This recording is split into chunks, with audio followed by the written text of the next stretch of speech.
So hello guys.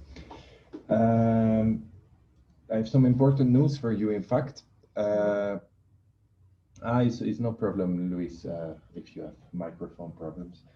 Um, there is something you have to know, and it's just, I mean, you possibly know, but I just want to show you to see how close we are to the end. In fact, what we still have to do is this week, like you can see, the topic is ecosystems, okay? And then next week is photosynthesis and cellular respiration. And then normally the last week is biotic relations. Well, but when you look here to the calendar, today is 11th of November, which is an important date for us Europeans because it marks the end of the First World War. Uh, it means, in fact, that we have today, this week, and we have next week. And then you see here next week on Wednesday, it's 25 Ultima Dia de Clases. So, in fact, we only have next week left, and then on Wednesday to say goodbye, basically. And this causes that we cannot do the full chapter of biotic relations because the nature of our classes is in such a way that our classes are all in the end of the week and the classes they finish on a Wednesday. So this cuts off two classes from us, but it's not a big deal. I mean, it's anyway a fairly easy chapter, but I just wanted to tell you that basically it's this week, next week, and it's all finished, so that know that you know this that yeah, that it's almost the end. So that's the first thing I wanted to tell you. Then um, I think today we're gonna do ecosystems, so we're gonna see a little bit about the topics. But before that, I just wanted to tell you how things will look like for us. So, I mean, I think it's clear to all of you that this semester nobody will go to campus anymore because it's almost finished. And we have been programming things for next semester. And next semester, there is a possibility that we can go back, but we don't know yet when. So what happens for next semester is that classes, they will start online, just as we are doing now. And then we hope that at a certain point, we can go to campus and go to the hybrid model. So next semester, it's not going to be at no point of next semester you're going to take all your classes at campus. So certain classes like languages, they will stay online for the next semester as well. But there is other classes like biology, some sciences, maybe even mathematics that fit into the hybrid model. So if things go okay, then you will have a hybrid semester next semester, second semester. And I also hope that we can go to campus for our class. That would be nice. So how realistic is that, guys? So at this moment, in fact, Coahuila is doing really bad. There is a lot of cases. Possibly it's even worse than in spring. I think we all know people that had COVID or that or maybe yourself have been sick of COVID already. So it's really close, okay? But of course, we are not risk persons, so for us it's not. I mean, it's of course it's never good, but of course the nice thing is that we're not at such a risk, but we have to be careful. So what do you want to say, Emilio? Just interrupt if you want to say something. Mr. Yes. Will it be possible that the coronavirus mutates enough to cause a massive extinction or no? No, I don't think so. This kind of massive extinction. No, I don't think so. Because what can happen is with mutations that the virus can become a bit stronger for us, so more difficult to treat, or it can become even weaker. It really depends. But the coronavirus is not a kind of virus that can become so strong or that can change so radically that it could kill off all humans on the planet. I don't think so, but I mean, let's hope it's not the case. So that has never happened before. Okay, mutations, as we have seen in the genetic parts there and in evolution as well, that these are in fact random events and they happen slow. So you cannot have a very, very radical change at a short point. But there is some risk. I mean, you don't think that it's not completely ridiculous, because I don't know, some years ago there was another SARS virus. It's called the MERS, not the SARS, the MERS virus, the Middle Eastern Respiratory Syndrome, and this was way more deadly than the coronavirus, and it's part of the family of the coronaviruses. But I don't think that this, what we have right now, it can mutate that much that it can do much more damage than it already does. And the reason for that is, if you investigate a little bit about the virus, is that coronavirus, they have been on planet Earth forever, you know, I mean, way before humans were here. And most of them, they are everywhere. Most of them, they are harmless to people. So in fact, what you're saying, that the virus mutates, that it affects people, that already happened, you know, because the most coronaviruses, I mean, people don't even get sick of it. They don't even make us ill. But something happened with the coronavirus we have now that it's making us ill. So this very unlikely event that you're talking about, it already happened, you know. But I'm not saying that it cannot be worse. So how realistic is that of going back to campus? Guys, I don't know, and it's just an opinion, and I base my opinion on the research I do and on the things I read. Okay, of course, I'm director at of the multicultural program, but I don't make this kind of decisions. So the best thing I can do with you is just go over the things where we are. So I just already explained to you that cases are bad. Coahuila is not yellow anymore. It's already back to orange, I believe. So it's not really good at this moment. But if we look in the future, I think things might look a little bit better, because it might go even a little bit more down still, because it hasn't been really cold yet. And I think that there is some kind of correlation between humidity, cold, and the coronavirus. At least if you look to cases in different countries, you see that I have the impression, if you look to the numbers, that you have colder countries, they tend to have more cases, and than countries that where it's hot. But it's definitely not proven this. But anyway, it seems to be that it's like a flu-like syndrome, you know, that it comes with waves, you know, and we are now in the next wave, and we don't know if we're in the peak already, or we're already over the peak. So where can we look at? So definitely it's worse than in September right now. So it means that we're going uphill. We're reaching the peak. So I don't know if we're on the peak or over the peak already. But the other thing that I wanted to show you, in the New York Times, there is a very nice article about the coronavirus vaccine tracker. And you can look it. There is now currently 52 vaccines in clinical trials. And of course, not all of them, they will be all good. But it seems to be that Pfizer and BioNTech, they already have vaccines that will come on the market in several months, so January, February, okay? But of course, this will be first, I guess, Europe, United States, and other developed countries. I don't know, but I think that for Mexico to have massive vaccination, one should have to wait a little bit. So how does that work? You have phase 1, phase 2, phase 3, limited and approved. So they have to go to limited is a different thing, but they have to go through 3 phases, and then it has to be approved. So at this point, there is 0 vaccines that are approved, but there is 11 vaccines in phase 3. And you can read here all about different kinds of vaccines that are here, you know. So here you can see the genetic vaccines. This is DNA and RNA viruses. So the Moderna is in phase 3. You have the BioNTech, it's already in phase 3 with Pfizer. You know, these are good ones. There is another one here in phase 2. You can check them all. And some of them, they might work really well, okay?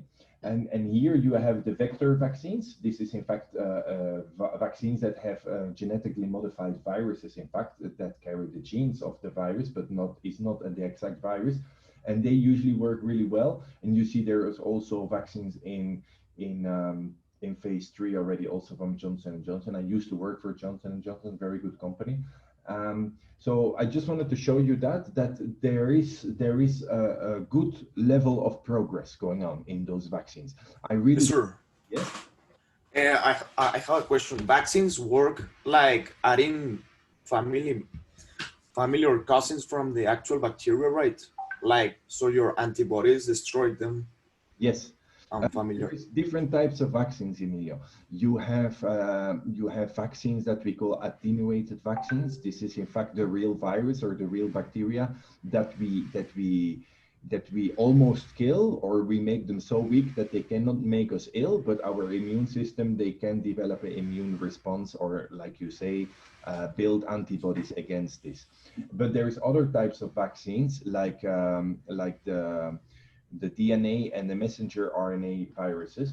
And basically, they're very safe because this kind of viruses, this kind of vaccines, they don't contain the virus. They just contain the genetic material of the virus. So in fact, you're going to create an immune response against the DNA or the RNA of the virus. And in fact, these are very good vaccines because they're impossible to make you ill. So this is a very safe vaccines. So you can investigate on that. The genetic vaccines, they're very safe, in fact, in that sense. Yes, sir. Yes.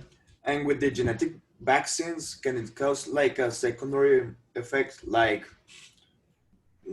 changing your chromosomes or stuff like that? No, no, because those vaccines, they are developed in such a way that you need mechanisms, you need proteins, and you need certain genes to insert to copy the DNA, and you need also genes and proteins with the machinery to insert that genetic material in the human genetic material, like the HIV virus does. But of course, they're not going to incorporate those things in these vaccines because that's not what you want to achieve. The only thing you want to achieve is that you develop antibodies.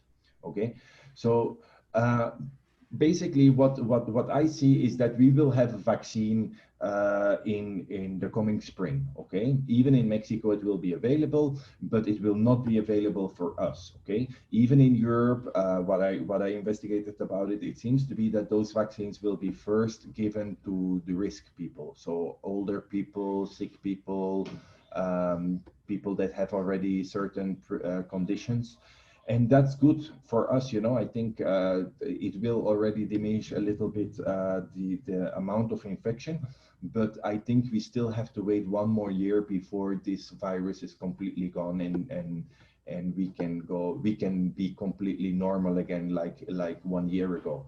So I think, realistically speaking, that we will see the effects, I mean, for us, until next year, in fact, in 1 year. I think that the first complete semester, that will be normal. In best case, it will be in August, but it's very possible that it will be in 1 year. But we'll see.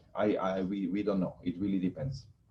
Okay, so guys, let's start with the class because otherwise we're talking about too much about this. But anyway, I think it's important to discuss this because at least we're in biology, and I don't know how much you discuss this with other teachers, but you can participate in the discussion. I don't know everything, and like I said, this is just opinions based on what I investigated about it. But if you want to say something about it, go ahead.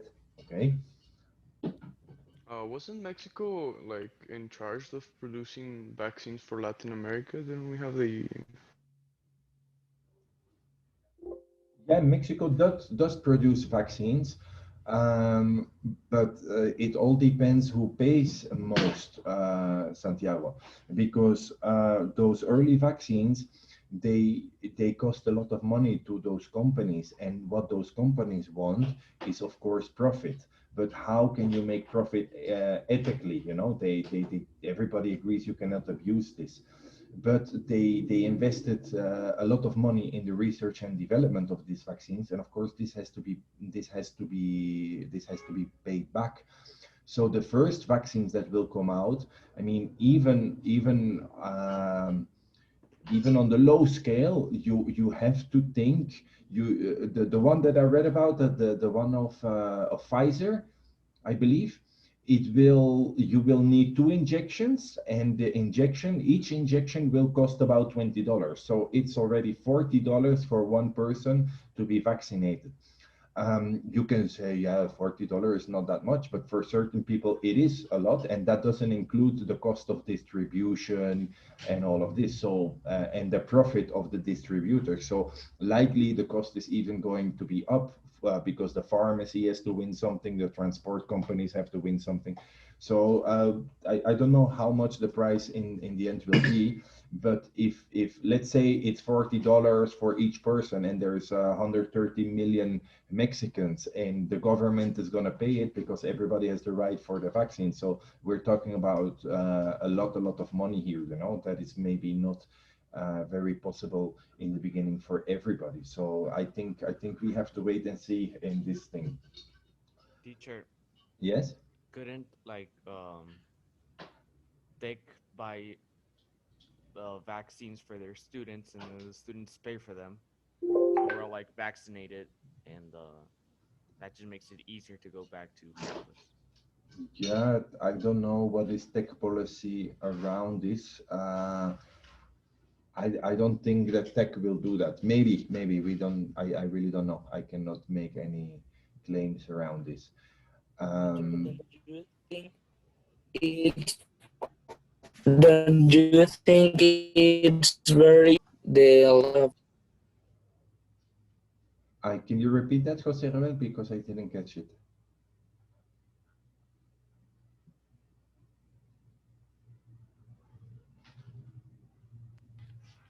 eh, don't you think it's very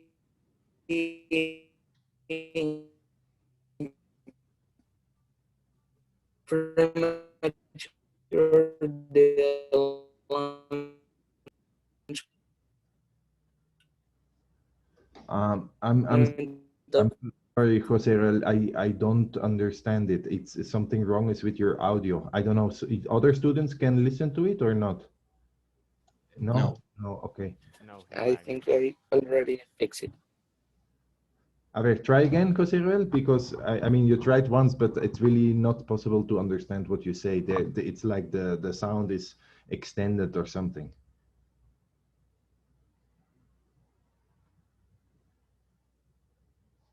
Okay. Well, if not, we can leave it here, and of this. If the launch of the vaccine is premature. Um, No, I don't think so. I think they have been working on it like 8 9 months. They did it really fast, but this is something you can accomplish in that time. But to be honest, if the first vaccine arrives, I'm not gonna raise my hand, and I don't want to be the first person to try it. I think that I want to take advantage of my health and say like, okay, let other persons try, and then see how it goes. I would not volunteer to be vaccinated as the first person. The thing is, I think it's safe, but you never know, of course. And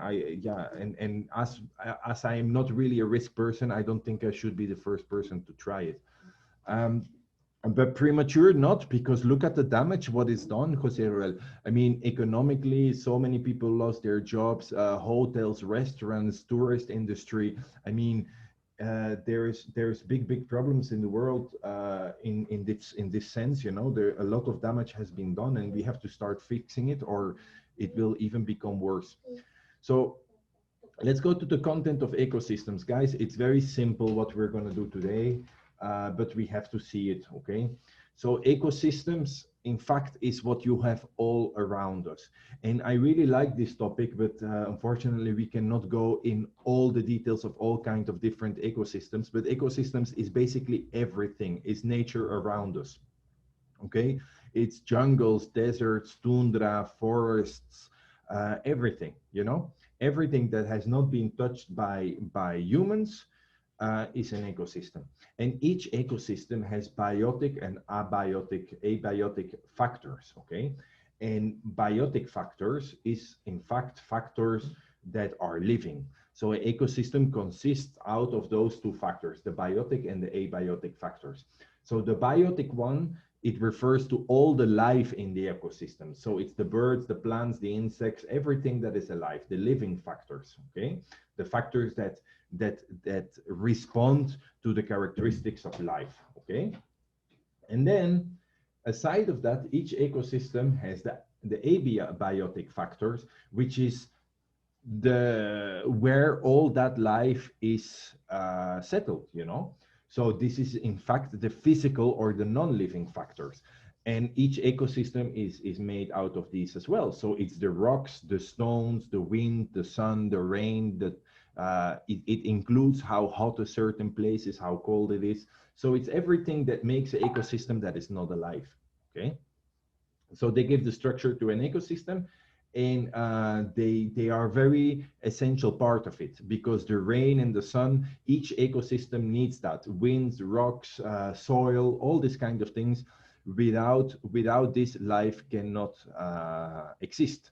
So that's why abiotic factors are equally important as the biotic factors, because one cannot go without the other one. Of course, abiotic factors, they can go without biotic factors. Just have a look to the moon, or have a look to Mars. There you have only abiotic factors because there's no life. So I think this is very simple and everybody understands, right? Okay, so let's watch a little video about this. Just 2 minutes. Abiotic and biotic factors. An ecosystem contains living and non-living things. The ecosystem has many examples of the interaction between the living and the non-living. Living things in an ecosystem are called biotic factors. Living things include plants, animals, bacteria, fungi, and more. The non-living parts of the ecosystem are called abiotic factors. Some non-living things are sun, temperature, water, atmospheric gases, and soil. One example of the interaction between abiotic and biotic factors is with plants. Plants use sunlight, water, and CO2 to make food. Without these things, plants would not be able to grow. Another example is the interaction between turtles and soil. Some turtles are known to bury themselves in the soil. When the temperature becomes too hot, turtles seek protection in the cool underground. Elephants and water interact as well. In order to stay hydrated, elephants drink water. In fact, all biotic factors need water to survive. Fish and temperature also show the interaction between the living and the non-living. A fish's body temperature matches its surroundings. Warm, tropical waters keep the fish's body operating at an optimal temperature. Another example is fox in the snow. When the temperature drops and the snow starts to fall, some foxes grow a white fur coat. The thick coat insulates and keeps the fox warm. Also, the color matches its surroundings, an adaptation known as camouflage. Lastly, bacteria and soil interact. Bacteria are decomposers. Decomposers get energy by recycling dead organisms back into the ground. Nutrients re-enter the soil, making the ground fertile. So take a look out your window and try and identify the interactions between abiotic and biotic factors.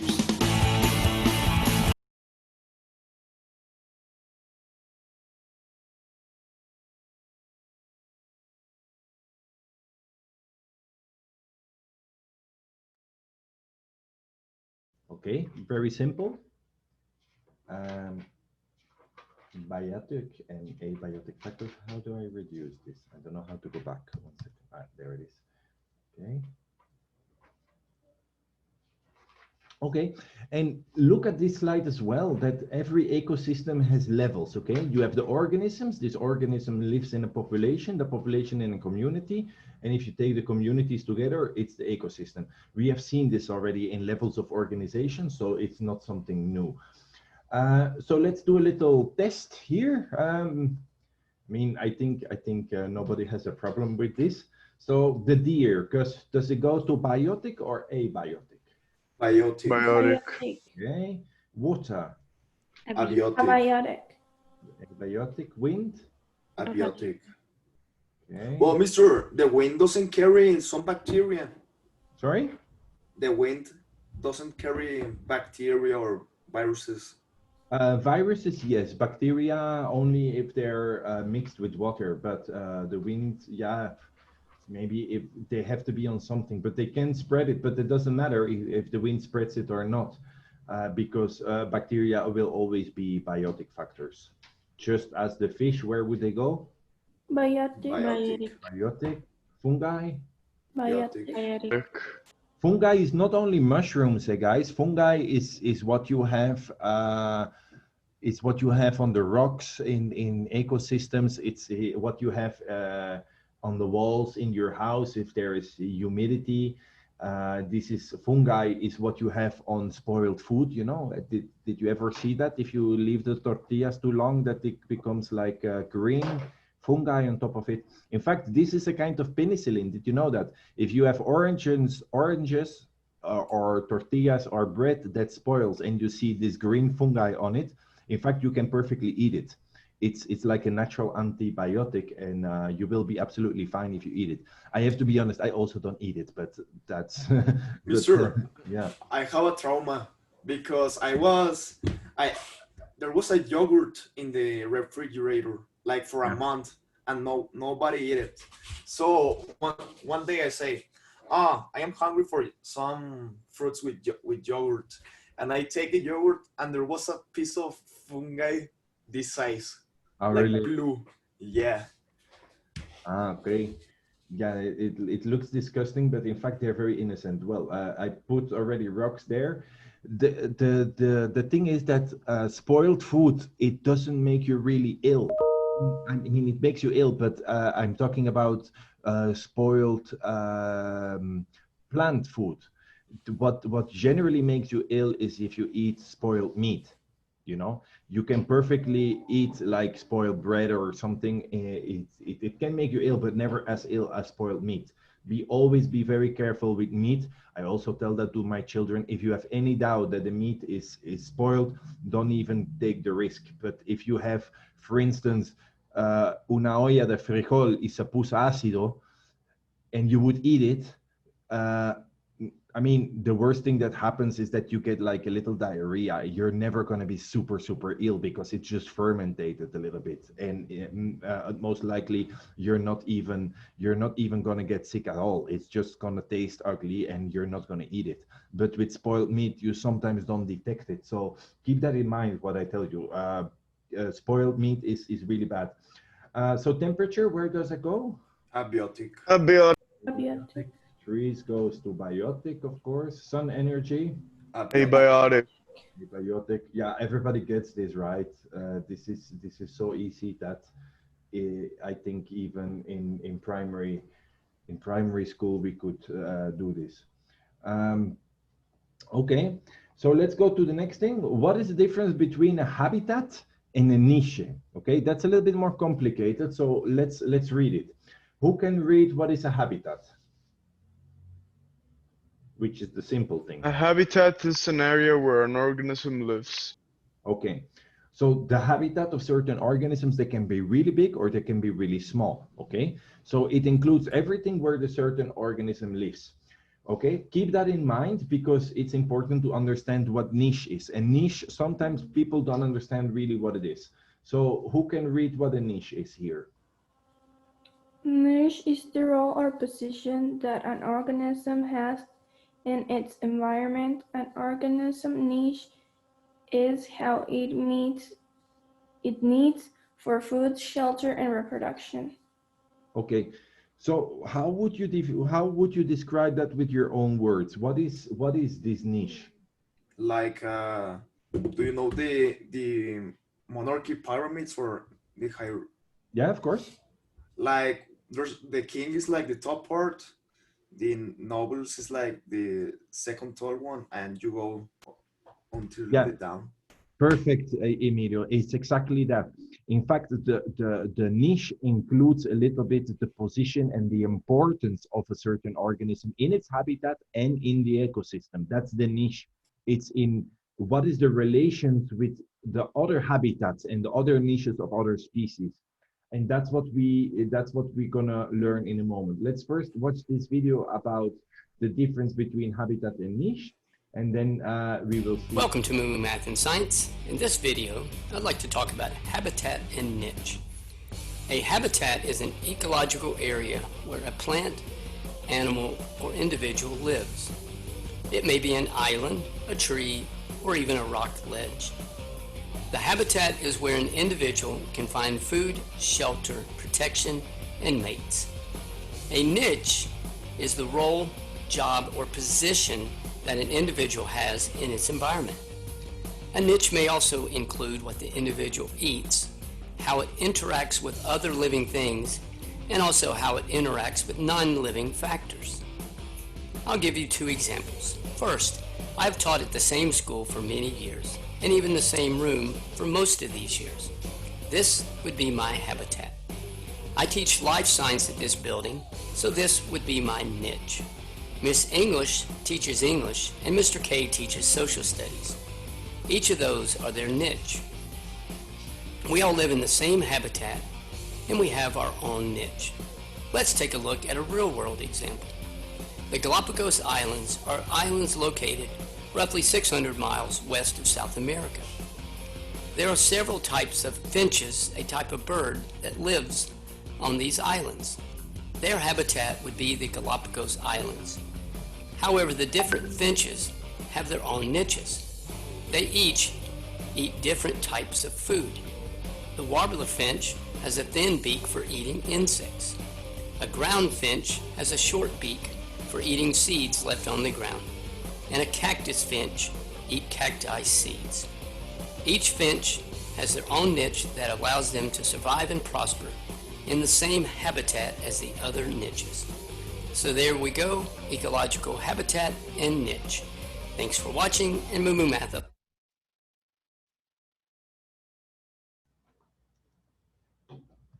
So that's what I just explained. So niche is really important. And why is niche so important? Unfortunately, we cannot go through all the ecosystems, okay? Which is really fun to do and see what animals and what plants and stuff live there. But niche is so important because it helps us understand why ecosystems are important and why we have to protect the animals in it.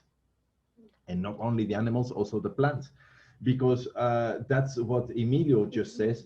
Everything has a niche, and every part is every animal or species or plant or whatever is part of the cycle of energy. And from the moment that we're going to destroy a certain habitat, a certain niche, a certain species, this whole cycle of energy and of balance in nature and of ecosystems is destroyed. And in the cycle of energy, we have the producers and the consumers, okay? The producers are bacteria, protists, and photosynthetic other things, you know? They produce things that the consumers eat, which is usually the plants and the animals, okay? So they need each other to be in balance. So the producers are autotroph organisms in general. So what they do is they take energy from the sun and they convert it into substances like plants do, okay? Like bacteria do in the sea, like archaea do, okay? And the consumers, that's us, of course, also certain plants, they are heterotroph because they cannot produce their own food. They need to eat, just like us. We eat the autotroph organisms because we don't capture the energy directly from the sun, okay? And that's the cycle of energy. But the big source of all energy and of all life on planet Earth is in fact the sun, because the sun makes the producers and we live off the producers. Okay, so all the energy from all the species, from everything on the planet, is basically from the sun. Without the sun, life would not be possible on planet Earth. However, there is a big exception. You know this, right? Think about the deep oceans. There is no sunlight reaching there, and we have found life in the deep oceans. So the primary source of energy, yes, it's the sun, but there we have not that long ago. In fact, we have discovered, the scientists have discovered that there's also life possible with taking energy from volcanic vents and so on. So that would be a little bit the exception of this cycle of energy. Okay, and all those organisms, they live in different kinds of food chains, of levels. Okay, so in the first level, what you get basically is the producers. That's what we just said. Okay, autotrophic organisms. Then these ones, these autotrophic organisms, they're eaten by the primary consumers. Think about cows, think about all animals that eat plants, herbivores. And those herbivores, they are they eat plants, and then in the next line you have the secondary consumers, so they eat those primary consumers. Okay, so for instance, you have fish that eat algae, and you have the seal that eat that fish. Okay, that's the secondary consumer. And then you go to the fourth level, which is the tertiary consumer, and they consume in fact the small carnivores. Okay, so if you have the seal that eats the fish, that seal can be eaten by a shark. Or if you have, for instance, I don't think lions eat hyenas, but there is other animals that have been, other carnivores that are eaten by other ones. So here's a good example. The sharks eat the seal eats the fish, and the fish eats the algae. Okay, and that's the fourth. And then the fifth one is the decomposers. So why is that the fifth one? Because when the tertiary consumer dies, it will be decomposed again by fungi, bacteria in organic matter to become again cycle one. Okay, so that's basically how everything works. And in fact, the fourth level, which are the tertiary consumers, I mean, you might think they're not so important, but in fact they are, because if you take lions, sharks, and all those very high carnivores, they keep in balance the amount of animals below them. They help evolution. They help to select the strongest and the most fit animals so that they reproduce. So we have seen this, that when you remove, for instance, the wolves from a certain ecosystem, then you will see that even the plant growth, they will change, because the animals, they eat more, and it can really destroy ecosystems. So don't underestimate the fourth level of organization, the fourth level the fourth level of these consumers. Mr. Yes? I have a question that I wanted to make a project like of making a synthetic ecosystem, like a small one for bacteria and fungi. Do you think it could be possible, like to make artificial? Yeah, of course. You can definitely do that. But then what you have to do, if you want to make a small ecosystem, you have to take into account that you have a little bit of the 5 levels here. Okay. So if you need like a primary food source, okay, you need some bacteria, they will be always there. You need some plants, and then you need some animals that eat each other to have the ecosystem complete. Okay, now you can definitely do that. You could, for instance, take some insects and then take some kind of reptile that eats the insects, and then some plants or something. Yeah, it would be cool. And this is what you talked about, this pyramid. You see, Emilio, this pyramid is basically the trophic pyramid, which puts all these levels in their organization. And this is true for any ecosystem. You have this for any ecosystem, this kind of food webs and these ecological pyramids. And of course, for each ecosystems, you have on each level different organisms. And that's how we define ecosystem, okay? And each ecosystem has this different kind of food system, and that makes it really interesting to understand it. So that's basically what I wanted to do for today. Tomorrow we do the small quiz about this, and I also want to do the small quiz about last week, okay? That we didn't do. Is that okay? And then we will continue this week finishing the ecosystems, and then next week we will touch this this last part, okay? So that's it for today, and we see each other tomorrow, okay? But have a look at this content and the content of last week, so we can do the 2 little quizzes about this tomorrow, okay? Okay. Have a nice day, teacher. Thank you, teacher. Bye. Bye, teacher. Thank you.